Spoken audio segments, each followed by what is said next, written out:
AP మద్యం కుంభకోణం కేసులో రాజ్ కేసిరెడ్డికి సుప్రీంకోర్టులో ఎదురు దెబ్బ తగిలింది. అయితే బెయిల్ వ్యవహారంలో ఇప్పటికిప్పుడు జోక్యం చేసుకోలేమని సీజేఐ స్పష్టం చేశారు.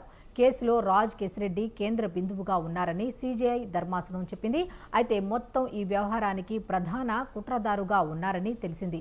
700 కోట్ల కుంభకోణంలో 9 నెలలు జైలులో ఉండటం ఎక్కువేమీ కాదని పేర్కొంది.